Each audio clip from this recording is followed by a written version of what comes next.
What's up, guys? It's EDA here, and we're going to be doing a deep dive into the title race. I've mentioned it in a couple of previous videos that we're going to be looking at each of the three title contenders, getting a bit of a look into, obviously, where we were looking at them coming into the beginning of the season, how they've progressed, and what the end of the season is looking like for them. So we'll be kicking off this series with Arsenal, and coming into this season there was obviously a high level of expectation with Arsenal finishing second last year, and again with me there was an expectation. I think coming into this season I didn't have Arsenal winning the league. I had us coming second, and I thought we would keep up the momentum. I believe Man City was still the strongest team in the league, and we'll obviously discuss Man City, but there were some reservations about obviously coming off a treble and how you perform. I do believe at the end of last season, Arsenal did bottle the league. I'm going to be honest with you, as an Arsenal fan, I can speak truthfully on that. I was there at a number of games towards the end of the season, West Ham notably as well, and you could just see that for some reason the panic set in. Obviously, losing Saliba doesn't help, and when you have someone like Rob Holding coming in who's not filling the gap to a high level at all, and you can see he's not been playing for Crystal Palace after they've signed him from us. But yeah, we didn't perform to the highest of levels, and there was a collapse. Going into the season, there was a lot of expectation on how Arsenal would bounce back, if we would, drift back into the fourth, fifth positions. Would Liverpool come back into the fray after a down year? Would Man City just run away with it? And there was a lot of questions and a lot of thoughts about how Arsenal would improve. And I think it was quite interesting to hear Mikel Arteta coming into the season of how much that impacted him, and his thinking coming into the season of what we did last season worked well, but what he has called out is the team needs to be more solid, which we've seen this season. They were defensively good last year, but I think they've reached another level this year.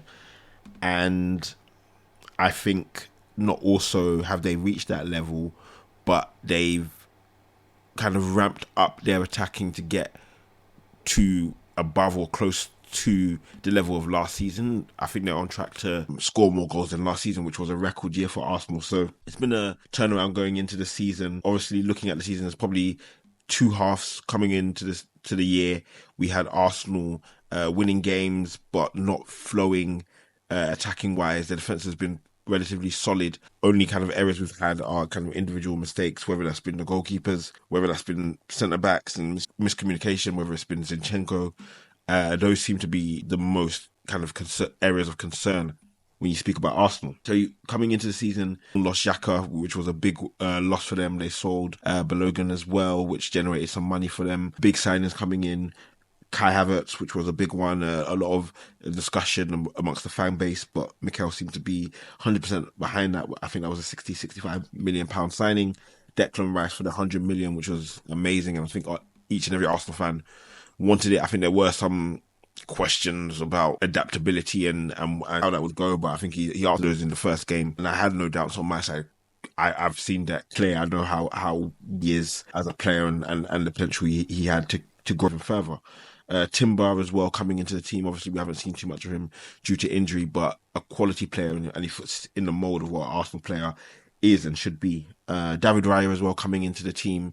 There was some debate around Aaron Ramsdale. I've given my thoughts in previous videos. I was all for the upgrade. I'd noticed some patterns of behaviour in Ramsdale's play which weren't I don't think are conducive to title winning teams. And I think Raya shows a lot more attributes which fit into the way Mikel wants to play, and also in terms of where we want to go. I don't know if he's the finished article in terms of this is exactly what we need, but I think he's an upgrade on Ramsdale, and I think he's shown it during this season as a whole. So this season, again, Arsenal have played really well. I think form after Dubai, as mentioned, we had the start before when we weren't firing, and then the trip to Dubai after the loss to West Ham and Fulham. Coming back, they've been firing on all cylinders. Beaten in 8, I believe. Next game is against Man City. But looking at the season, we have the win against Man City at home, the last minute goal from Gabriel Martinelli. We also have the win against Liverpool at home, 3-1.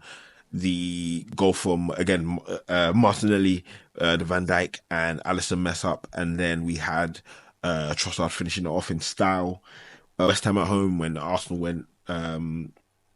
West Ham away, I should say, when Arsenal went crazy scoring 6, and I think they did the same against Sheffield United, and 5 against Burnley. The big games against Brentford, home and away, which Arsenal were able to win. Last minute goals from Kai Havertz were big. During the season, they've struggled with a couple of injuries. Timber, Partey, Tommy, who's been injured for periods of the season, Zinchenko, Gabriel Jesus, Martinelli, who we've seen at points of the season as well. And that's had an impact on their season, no doubt about it.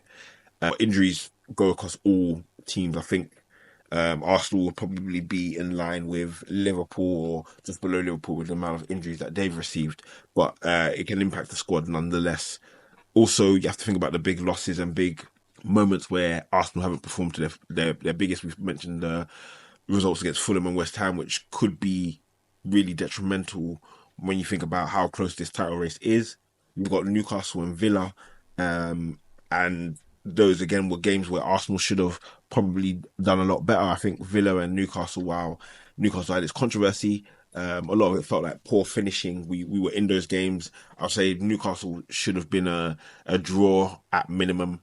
And then Villa, I would say we had chances. We should not. Again, those are two games from just being non-biased. I think Arsenal should have won. The game against Chelsea was one that we probably should have lost, if I'm being honest with you. But again, you win and lose based on how you perform, and that has to be held true to Arsenal as well. I think moments that define the season for Arsenal, obviously we've mentioned the trip to Dubai, the 2 losses before then. I think after that they found their identity. Looking at the 3 teams, and obviously I think each of them have their merits. Where I categorize Arsenal, and the way I'm going to categorize Arsenal, Man City and Liverpool through their own individual videos, is that Arsenal to me are the best performing team. I think the stats prove it. They have the best defense in the league. I do believe they do, outside of those individual errors and mistakes that they can make. I think if they continue on the trajectory that they're on now, that will be one of the best defenses in Premier League history. I think they've been physical. The additions of Rice and Havertz bring an element of physicality when you've got players who are Havertz 6'4", Rice 6'1", 6'2". Patterns of play have been improved since that break. I think we've had areas where we've become quite stagnant. If you've watched Arsenal for a while, and it's something that I know has been talked about in circles when you actually have Arsenal, is that they almost have a shape within previous years, which when their patterns of play don't click, they go into a shape where they just go round the outsides of teams. They can't get through the centre of teams.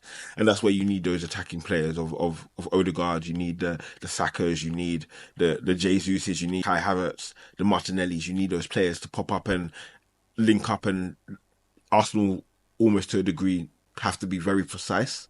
And that's where you need other elements of games to open up. So you've seen the Declan Rice long ranges, you've seen the set pieces, which have been absolutely massive for Arsenal.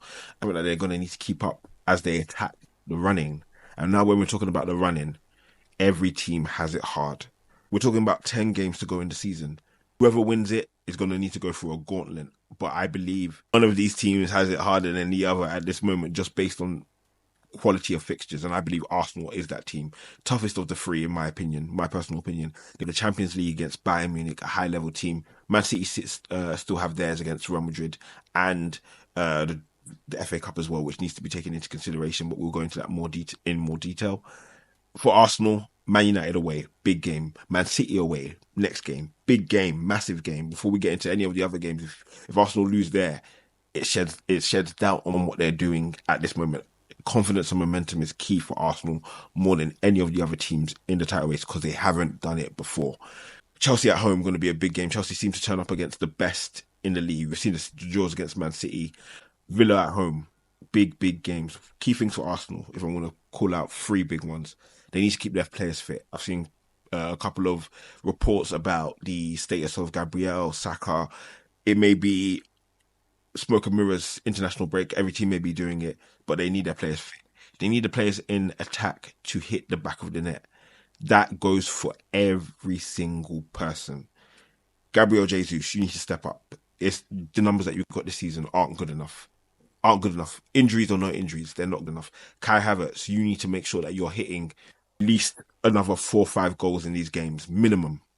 Saka, you need to step up. You need to prove that you are world class in this time. Martinelli, we need you fit. We need you bringing that dynamic element that Arsenal really, really need.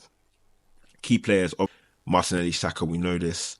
Declan Rice, obviously Gabriel and Saliba, that core, that defense. I think if Arsenal have a chance of winning, it will come from that core and that stability in defense, allowing the platform for the attack to go on and do what they need to do, which is put the ball in the back of the net.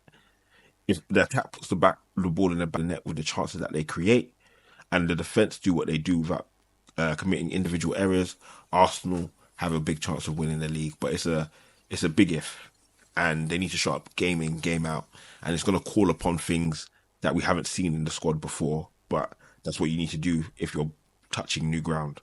So that's my quick synopsis on Arsenal going into this title race. Big game against Man City. We're going to be covering Liverpool. We're going to be covering Man City as well. As I mentioned, coming into the season, I saw Arsenal being in this position in terms of being second, being first, being in this race again. And I'm happy to see that hold true. Now it's to see if they can take it one further. And they're the only ones who can determine that. They're in the driving position at the moment, only by goal difference. But again, they need to show up and show out, and hopefully they do so. Thank you guys for watching. Make sure to look out for the Liverpool episode, the Man City episode. We'll be dropping those over the next couple of days and diving into their seasons, what we had thought coming into the season, and how they're performing at this present moment. So, as mentioned, look out for more content. Make sure to like and subscribe, and I'll catch you guys soon. Peace.